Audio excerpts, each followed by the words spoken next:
Est-ce que ça vous pose un problème, Monsieur Tagliati? Hein? Eh, Guido, tu penses que Monsieur Tagliati veut faire sa mauvaise tête? En tout cas, c'est l'impression qu'il me donne. On croirait bien que le mariage ne l'enchante plus beaucoup et qu'il a l'intention de poser un lapin à Vanessa. Si vous avez des réticences à rencontrer la mariée, faut pas hésiter à nous le dire. Parce qu'on a les moyens de lever toutes vos objections. Capisce? Comprenez-moi à votre tour. C'est une situation difficile. J'ai jamais rencontré cette jeune fille, je ne sais même pas. Comme tu dis, sale cafard et ma jeune sœur. Alors un peu de respect, s'il te plaît. J'ai beaucoup de respect pour elle. Je vous assure. En fait, c'est justement parce que j'ai du respect pour elle que je trouve que ce mariage est un peu trop hâtif. Votre sœur mérite beaucoup mieux que moi. On va être obligé de devenir méchant. Monsieur Tagliati se fait tirer l'oreille, décidément. Il a envie de piquer une tête dans le fleuve pour se rafraîchir les idées. Non, je refuse de vous suivre. Il faudra me tuer pour faire quitter cette maison.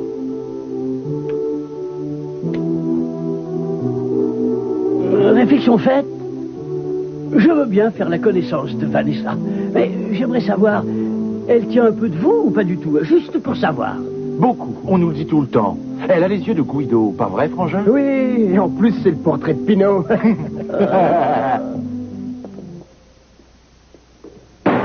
Brandon! Brandon! Est-ce que ça va? Tu t'es blessé? C'est pas croyable, enfin. Qu'est-ce que tu faisais avec ça?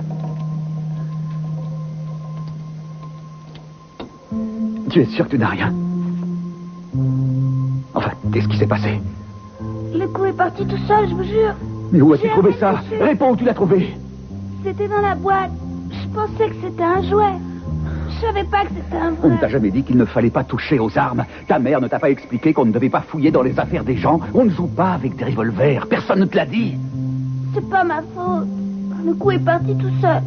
Je m'excuse. D'accord, on oublie ça.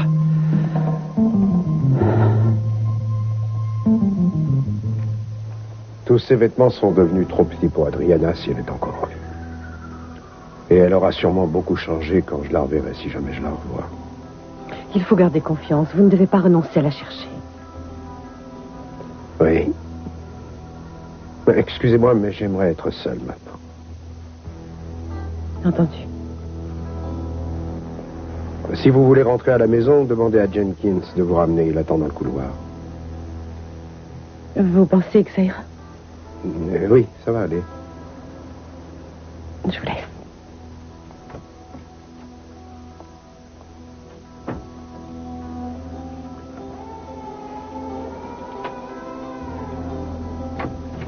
Inspecteur Castillo? Oui.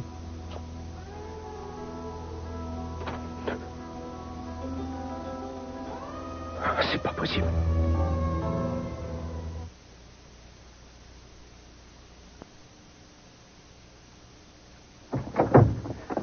Et la liberté d'opinion alors? On peut pas faire un Tu veux choix? vraiment qu'on devienne méchant, Tagliati?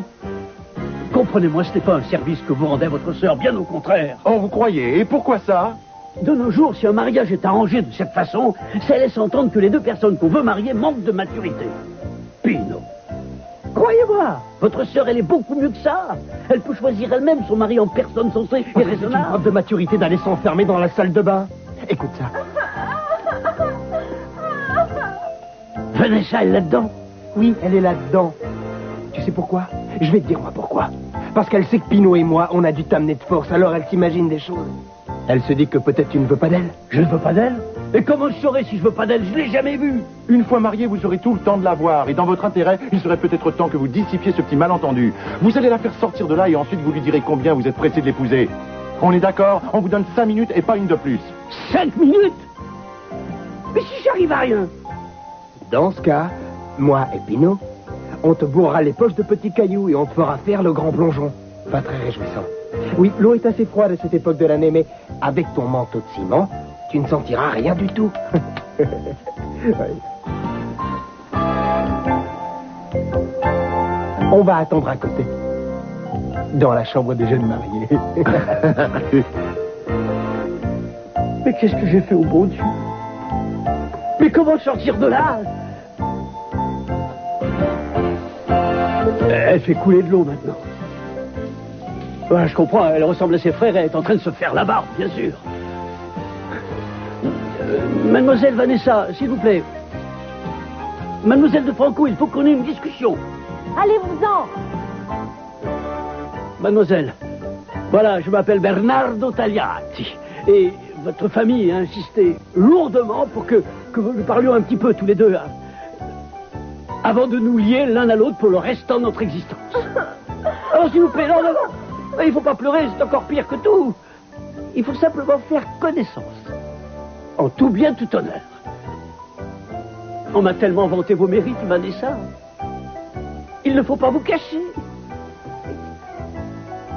Et maintenant, sois costaud, Benny.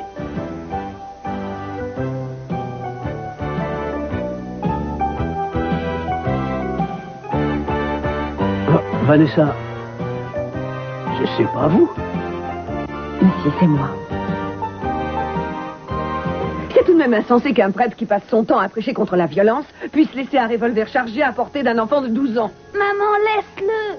C'est moi qui suis fautif. Non, c'est bien moi le fautif et pas toi. J'ai manqué à mes devoirs en t'abandonnant sans surveillance. Mais je vous assure, Gina, je ne savais vraiment pas que le revolver était dans cette boîte. J'étais convaincu qu'il n'y avait que de vieux papiers dans ce carton. Oh, mon petit cœur, quand je pense à tout ce qui aurait pu t'arriver.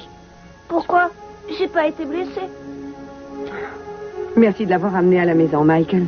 Je suis désolé, Gina, je suis aussi bouleversé que vous de cet incident. Je me fiche de vos excuses. Laissez-moi vous donner un conseil. La prochaine fois que vous aurez envie de ranger vos affaires et de nettoyer votre panoplie d'ex-flics, prenez la précaution de fermer votre chapelle avant, parce que personne ne pense tomber sur ça chez un prêtre. On m'avait dit que c'était une brigade de choc, mais je ne pensais pas tomber sur une bande de cow-boys. D'où sortez-vous? Qui êtes-vous? Je suis le nouveau procureur, je remplace Julia Wainwright. Quand on m'a suggéré de venir vous saluer, j'étais loin de m'attendre à une réception aussi peu agréable. Une minute. Comment vous vous appelez? Ethan Asher. Mais c'est vraiment incroyable. Vous excuserez mon accueil, mais j'ai eu un choc en vous voyant. Je sais pourquoi. Vous le savez? Mais quand même, je suis un peu étonné. J'avais cru comprendre que vous vous trouviez près de cet individu au moment où il a été tué. Est-ce que vous parlez de Zach Kelton? C'est à lui que je ressemble, d'après ce que tout le monde a l'air de dire, non? C'est plus qu'une énorme ressemblance. Ceci ne répond pas à la question que je vous ai posée. Vous étiez près de lui quand il a été tué? Vous connaissez la réponse, alors pourquoi cette question? Parce que ça me paraît très curieux que vous sortiez votre revolver pour mettre en joue quelqu'un que vous savez mort il y a des semaines, voire même des mois de ça.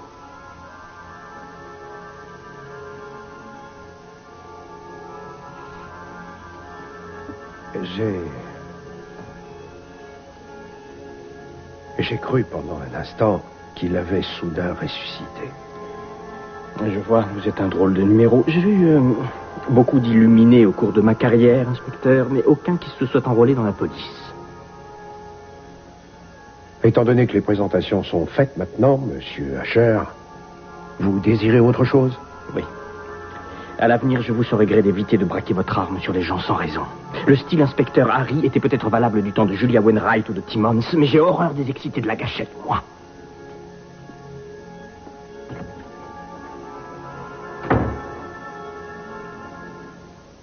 Je voudrais pouvoir vous dire que rien ne vous oblige à rester, mais connaissant ma famille, je me doute bien qu'on vous a collé une arme sous le nez pour vous amener, sinon vous ne seriez pas ici. Je n'ai rien contre vous, je vous assure. Il y a des milliers d'hommes qui seraient prêts à payer de leur vie le fait d'avoir une femme aussi belle que vous. Je vois, seulement vous, il a fallu vous menacer et vous traîner à coups de pied. Oui, pour moi, ça n'a rien de flatteur. Pardon. Puis-je vous appeler Vanessa? Eh bien, étant donné que nous sommes sur le point de nous marier, je n'ai aucune objection, au contraire. Vous êtes vraiment très belle. Et vous êtes sensible et intelligente. Et si raffinée. Si nous avions pu nous rencontrer sans être obligés de nous... Vous n'avez pas à vous excuser, Bernardo. Ça ne m'amuse pas plus que vous, cette idée de mariage. Oh. Je ne suis pas le genre de mari que vous espérez. Oh, il ne s'agit pas de ça. Vous êtes un homme charmant. Et vous êtes ravissante. Il y a un autre homme dans ma vie. J'en ai pas parlé à mon grand-père ni à mes frères. On se voyait en cachette. Vous en aimez déjà un autre? N'ajoutez plus rien. Vous comprenez pourquoi je suis contre ce mariage? Ce serait atroce. Comment allons-nous faire? Nous devons vite trouver un moyen de nous en sortir. On doit régler ce problème ensemble, puisqu'on est exactement dans la même galère, vous et moi. Si je suis obligé de convoler en juste noces avec vous, jamais je ne pourrai retrouver ma Gina et je ne supporterai pas de vivre sans elle. Gina? Oh, Gina. J'ai eu le coup de foudre la première fois que je l'ai vue. Je suis tombé amoureux d'elle comme un collégien. Oh, c'est tellement romantique. Vous avez l'heure? Non, je n'ai pas de montre. Pourquoi? On a peu de temps. Votre frère m'a donné 5 minutes. Alors pensons vite, mais bien. J'ai déjà réfléchi au problème dans la salle de bain et j'ai rien trouvé qui puisse marcher. C'est sans espoir. Non, ne vous asseyez pas là, vous allez la froisser. Mais je ne vais pas la porter de toute manière. Mais regardez-moi ce travail de broderie. Je parie que cette petite merveille a dû coûter une véritable fortune. Où est-ce qu'ils l'ont achetée? Mais je croyais qu'on devait trouver rapidement une solution tous les deux. Et je viens de la trouver.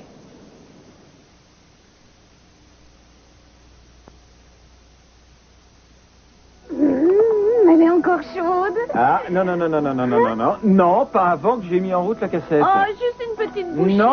Non, je sais que c'est une manie un peu bébé, mais quand je vais au cinéma, j'ai un tic. Jamais je n'entame mon popcorn avant qu'on soit dans le noir et que le film commence. Ah, t'es un zinzin, toi. Moi, je suis un peu... Ah. C'est toi qui me dis ça alors que tu vis ta vie comme si c'était une super production hollywoodienne mise en scène par Vicente Minelli lui-même? Tais-toi, aimez la cassette plutôt. Non, zut. Voilà, manquait plus que ça. Bah, c'est pas grave, y a pas des bougies ou des allumettes quelque part? Non, mais il y a une torche électrique par là. Ah, y est, je l'ai. Quoi? Ted, nous les filles, on n'aime pas tellement se retrouver sous les projecteurs quand on a du fromage entre les dents. Tu plaisantes? Je pensais que tu adorerais ça. Imagine, tu es dans un théâtre, la lumière s'est éteinte. Et puis soudain, le rideau se lève, tu es en place, moteur. Et voici notre grande vedette, la célèbre Wanda Berkowski, dans le rôle de... De qui? Dans le rôle de Gloria. Oui, l'homme de sa vie est un minable, un ramoneur sans avenir, qui grâce à elle renaîtra de ses cendres. En co-vedette, Ted Capwell, dans le rôle de Zek. Le beau héros ténébreux. Celui que Gloria amènera sur la voie de la rédemption. Ah, c'est marrant, ça. Ça te rappelle rien? J'adorais ce jeu-là. Je me souviens qu'étant petit, avec Kelly et Eden, souvent on cachait des torches sous nos oreillers. Et ensuite, on feuilletait des bandes dessinées planquées sous nos couvertures. Après l'extinction des feux. Mais on finissait toujours par faire des trucs du genre... Arrête. Avec mon amie Ernestine, je faisais la même chose. Elle habitait la maison à côté de chez moi. Tu veux parler de la maison de ta grand-mère? Ah non, à ce moment-là, je vivais encore avec mes parents. C'est drôle que tu ne dis jamais rien de tes parents. C'est juste que j'évite de trop y penser. Tu m'as dit que tu les avais quittés toutes jeunes. Si je me souviens bien, à 10 ans. Comment elle était? Qui, ma mère? Oui. Hazel Berkowski, dans le rôle de la mère. Elle avait passé sa jeunesse dans un trou, mais elle espérait se rattraper. Et ton père? Wally Berkowski, dans le rôle du père. C'était le genre blagueur, il plaisantait toujours. Mais à la fin, c'est lui qui a bien été attrapé. Ah, ils se disputaient souvent. Ah non, j'aurais préféré.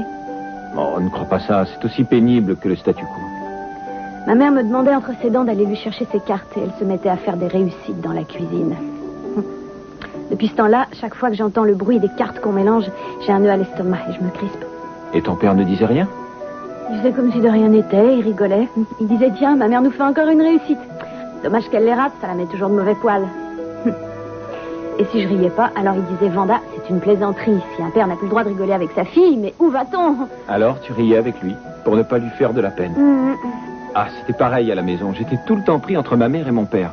Je voulais tellement les rapprocher. Et ça ne donnait rien? Rien. Ouais, comme pour moi alors. J'espérais calmer le jeu en souriant, mais j'arrivais jamais à dérider mon père. Et ma mère se plongeait dans sa réussite et m'ignorait. Tu veux que je te dise? Moi, tu me réconfortes. Oui? Tu as un don pour ça. Tu as un don pour chasser le cafard. Tu es toujours gaie et pleine d'entrain. Oui, je souris toujours pour la galerie. Il y a des tas de gens comme nous, tu sais. Des gens qui voudraient que le monde tourne plus rond et qui veulent faire en sorte que tout se passe bien pour ceux qui les entourent. Mais qui en oublient de vivre leur vie. Oui. Du coup, pour compenser le vide, on va au cinéma pour s'inventer une nouvelle vie. Ouais, quand j'étais plus jeune, les gens disaient qu'une fois adulte, je ne m'occuperai plus des problèmes des autres personnes. Et je n'ai pas grandi. Ouais, j'ai pas grandi non plus. Ouais, on est deux drôles d'oiseaux.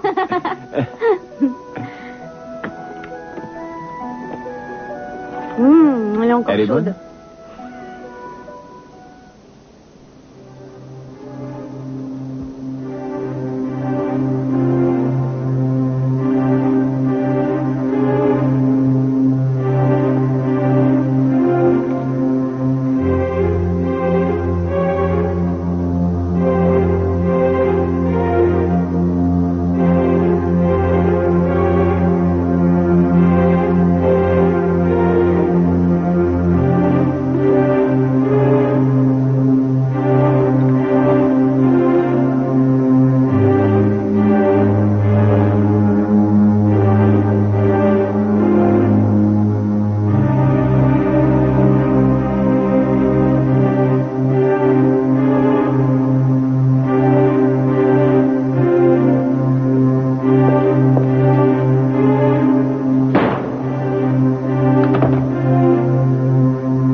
Appelez une ambulance!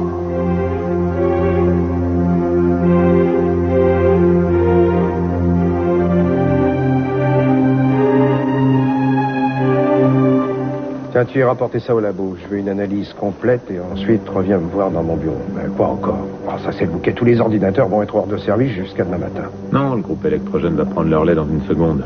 Oh, ben, croisons les doigts. Le nouveau procureur n'apprécierait pas d'être plongé dans le noir pour sa prise de fonction. Ça y est, c'est revenu. À propos, tu l'as déjà rencontré? Non, pas encore. On dit que c'est le sosie de Kelton. Ça doit faire drôle, non? Quand il est passé me voir, j'ai bien failli lui faire sauter la cervelle. On a tous un jumeau quelque part, mais là, c'est... Enfin, c'est pas évident. Pour en revenir au labo, je veux que... Mais qu'est-ce que c'est que ça? Ça, non, je ne l'avais pas vu. On dirait un bouton d'uniforme de la police. Ouais, ça c'est bizarre. Comment est-ce qu'un bouton d'uniforme s'est retrouvé enterré avec ses vêtements d'enfant?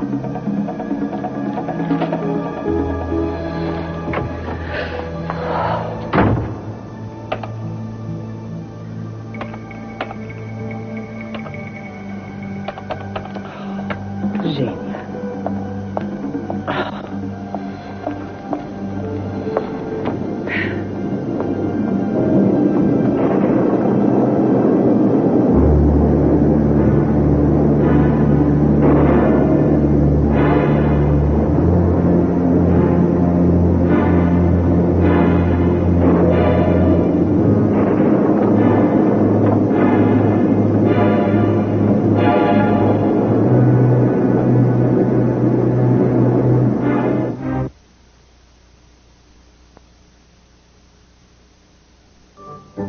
Plus de 5 minutes, là. Ah oui, on devrait peut-être aller surveiller ceux qui fichent là-dedans.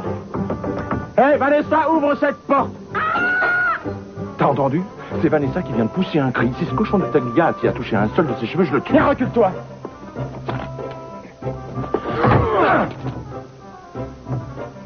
Vanessa, mais qu'est-ce qui s'est passé?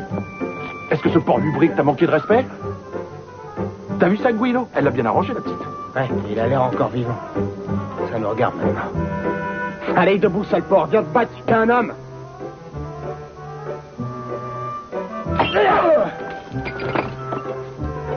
Bernardo, aidez-moi, je suis coincée. Les abîmez pas trop, tout de même. Allez, on se pousse, les macaques. On a réussi. Je n'en reviens pas. Grâce à vous, vous avez été éblouissant. On abrège un peu les congratulations. Il faut que je m'éclipse avant que les frères Frankenstein se réveillent. Une seconde, est-ce que vous ne devriez pas dire nous? Ben, vous n'y pensez pas? L'hôtel grouille d'hommes de main de votre grand-père, je vous signale. S'il me voit prendre la fuite, ils tireront et vous pourriez être blessé. Parce que vous croyez qu'un de ces idiots aurait le culot de tirer sur moi, mon grand-père ne leur pardonnerait pas, il leur ferait manger leur rate. Bernardo, emmenez-moi. Sans moi, vous n'avez aucune chance d'en réchapper. Vous n'avez pas peur de la bagarre? Ça fait plus de 20 ans que j'en rêve. Alors, on y va. Je vous suis.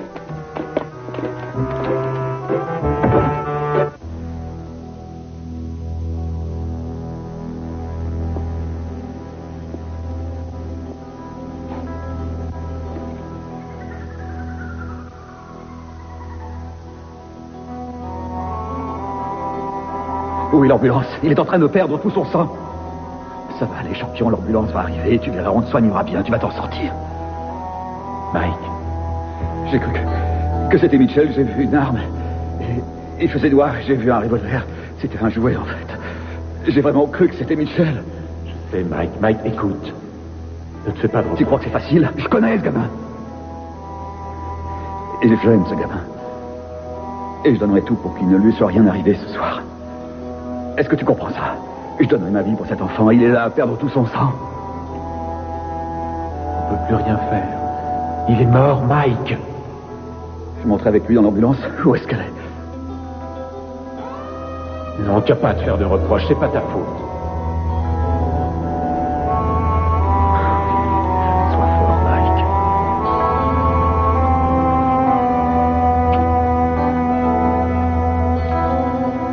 Allez, viens, Mike. Viens avec moi, viens.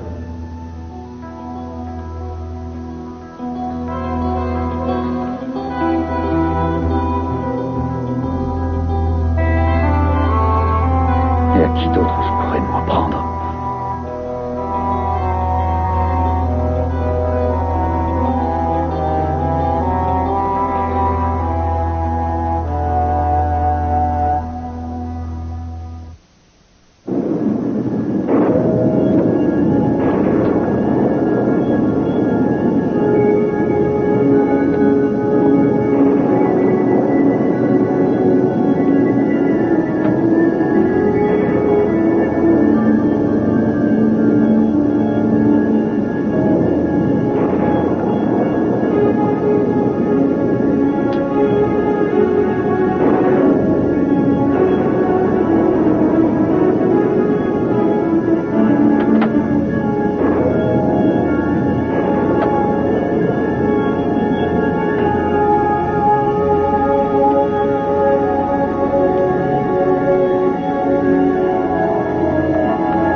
L'enquête continue à progresser en grande partie grâce à Sandra Mills. Mais j'ai quelquefois du mal à cerner le personnage et nos rapports sont le plus souvent tendus. Évidemment, on ne peut pas s'attendre à ce qu'une personne qui a ce genre de don se comporte comme le commun des mortels, mais quand même c'est une femme étrange, c'est indéniable. Et elle semble très fragile. J'ai parfois l'impression qu'elle se fait des idées sur l'intérêt que je lui porte.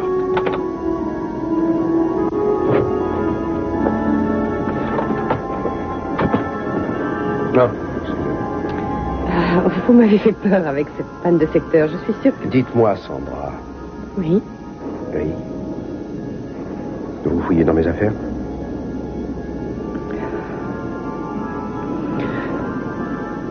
J'espère que tu vas pas m'interdire de retourner là-bas après l'école. Où ça, à la chapelle? Ouais. Pourquoi est-ce que ça te plaît tellement d'y aller? J'aime bien cet endroit. C'est un peu curieux. À ton âge, les petits garçons ont surtout envie d'aller s'amuser avec leurs copains au basket ou bien au foot. J'y joue à l'école. Mais à la chapelle, c'est autre chose. Le père Michael me laisse passer un peu le plumeau, changer l'eau des fleurs ou ramasser tous les micelles dans la nef. Pourtant, tu n'es jamais chaud pour ranger ta chambre. Ah, en parlant de ça, l'inspection sanitaire est venue voir les lieux et on a écopé d'une belle amende. Brandon, je plaisantais. J'ai le droit de te taquiner de temps en temps. Puis je m'ennuie de toi.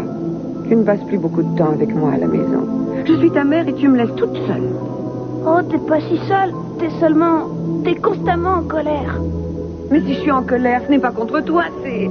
Oui, mais j'ai remarqué que depuis cette histoire de mariage, tu passes ton temps à pleurer ou à tout casser ici. C'est vrai, t'as toujours fait ça, mais... c'est pire maintenant. C'est pas drôle d'être à la maison et de te voir ruminer.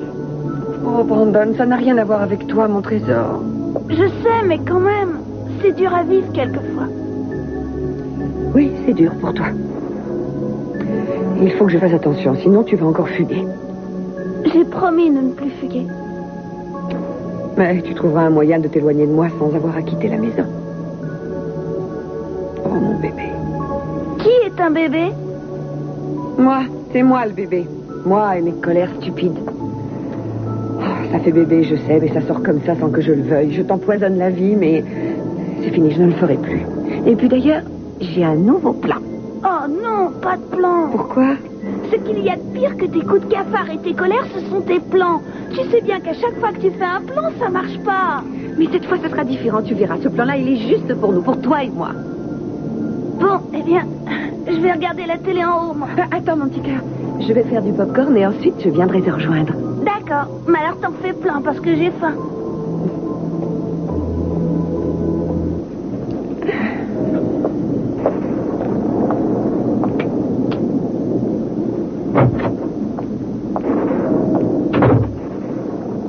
Et je m'étonne que mon fils ne se sente plus très à l'aise dans cette maison.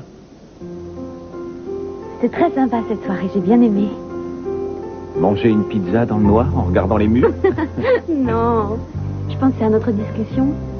C'était drôle de découvrir qu'on avait tellement de points communs. Oui, c'est vrai que c'était bien. Tu as remarqué que dans le noir, on arrive plus facilement à se confier que quand il y a de la lumière?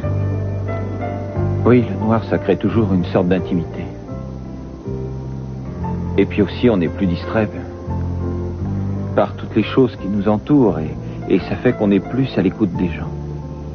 On devient plus attentif. On est un peu dans la situation des aveugles, obligés d'être plus vigilants. Oui. On se sert plus des autres sens. L'audition, évidemment. Et puis l'odorat.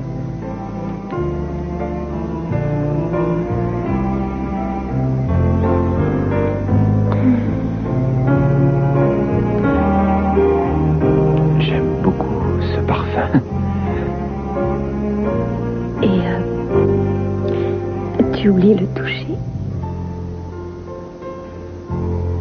Je peux suivre le contour de ton nez et sentir le dessin de tes sourcils. Je suis sûre que même si j'étais aveugle, je me serais douté que tu étais beau garçon. Et moi, j'aurais su que ton sourire allait me plaire. En touchant tes lèvres.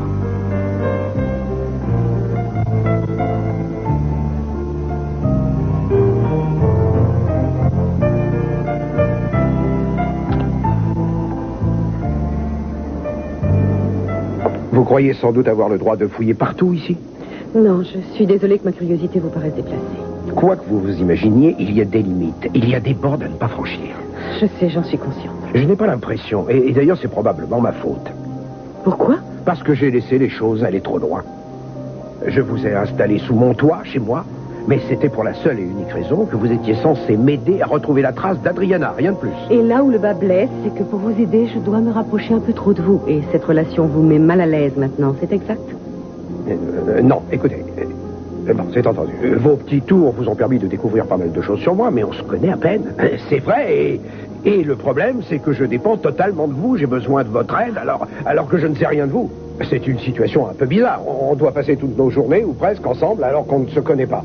Si on veut mener cette affaire à bien, on doit s'établir des limites, et c'est tout. Oui, mais inutile de hurler comme ça, j'ai entendu. Je suis désolé. Ah, je me rends compte que si vous m'accueillez chez vous, c'est uniquement pour vous aider.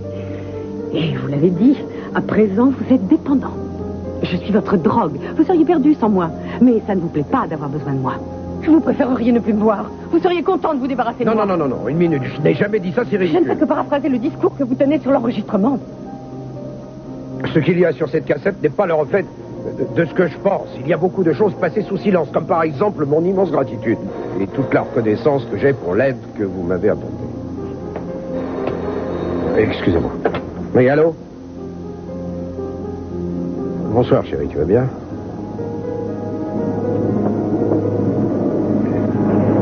Oui, je pensais te téléphoner. Moi aussi, je suis contente. Dis donc, t'as l'air en forme ce soir. Comment tu te sens? Tu es sorti avec Kelly aujourd'hui?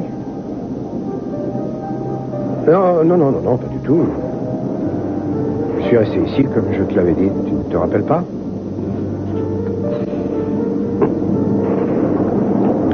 Non, pardon. On parlait de quoi? Non, c'est parce que...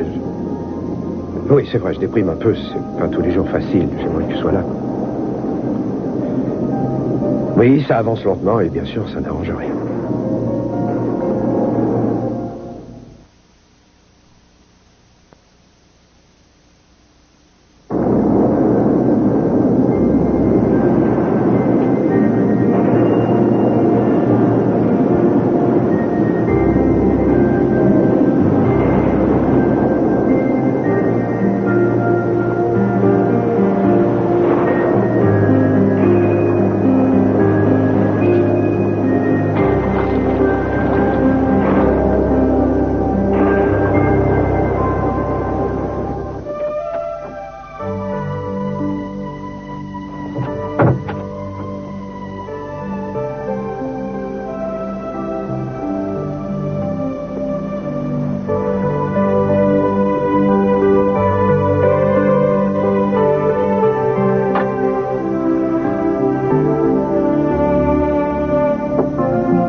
Je t'aime, moi aussi.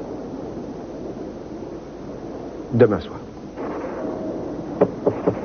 Fais de beaux rêves.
Effectivement, Benny, vous n'avez rien d'un locataire classique. Rien du tout.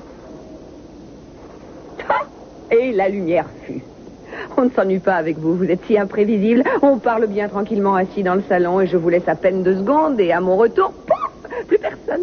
Et du coup, je m'inquiète, je me dis, pauvre Benny, il a peut-être dû quitter la ville, il n'a rien osé me dire. Et ce soir, comme un polichinelle sortant de sa boîte, voilà que vous réapparaissez. Dans une tenue grotesque de mariée. Je vous en prie, Gina. J'ai couru comme un fou. Je me suis tordu la cheville, je me suis pris les pieds dans ma traîne. Laissez-moi me servir un verre d'eau avant d'ouvrir les hostilités, j'en ai besoin. Ce dont vous avez besoin, surtout, c'est d'une consultation en psychiatrie. Avoir envie de mettre une robe de temps en temps, soit. Mais s'habiller en mariée, Benny, c'est quand même tordu, même pour vous. Elle n'est pas à moi, cette robe, regardez, c'est pas ma taille, je ne la porte que... Parce que... Parce que quoi? Il existe un cochon qui s'appelle Vinnie Marino. C'est qui, Vinnie Marino? Un type de la côte Est. Je jouais parfois aux cartes avec lui et j'avais une petite dette de jeu envers lui. J'ai oublié de payer ce matin en allant dans le centre. Devinez sur qui je tombe? Sur Vinnie Marino. Voilà. Je me suis rué dans la première boutique qui se présentait. Et c'était une boutique de mariage? Comment vous le savez? Une intuition. Oui, enfin bref. Il est entré aussi, il m'a réclamé son fric. Je lui ai dit, excuse-moi, je suis un petit peu à sec. Il m'a dit, mais ça ne fait rien. J'adore le costume que tu portes. Et tes chaussons en crocos, je les adore. Et c'est fou, on a la même pointure tous les deux, c'est drôle, hein? Alors du coup, il m'a traîné dans une cabine d'essayage pour me piquer toutes mes affaires. Et à peine le temps de dire ouf, vous vous êtes retrouvés à poil. Et vous trouvez ça rigolo? Qu'est-ce que vous allez croire? J'essaie de me représenter la scène, vous à demi-nu au fond de la cabine, tremblant dans votre caleçon et priant pour qu'aucune des vendeuses ne débarque. Êtes-vous des cons? Elles m'ont poursuivi à travers toute la ville pour récupérer leur satanée robe. C'est très vilain de voler. Le crédit, c'est pas fait pour les chiens. Oh, que c'est gentil, oh, que c'est amusant, oh, que c'est sympathique. J'arrive ici à moitié mort, et vous vous foutez de moi. Oh non. C'est la grosse vendeuse, celle avec des verrues. C'est celle qui courait le plus vite.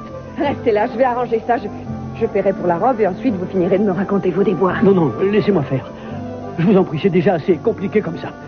Partez. Allez me chercher de l'eau, tenez. Je vais arranger cette histoire. Si vous avez besoin de moi, je suis à côté. C'est gentil, je vous remercie, Gina. Je vais me débrouiller, je vais régler ça en homme. On peut dire que vous avez la tenue pour ça.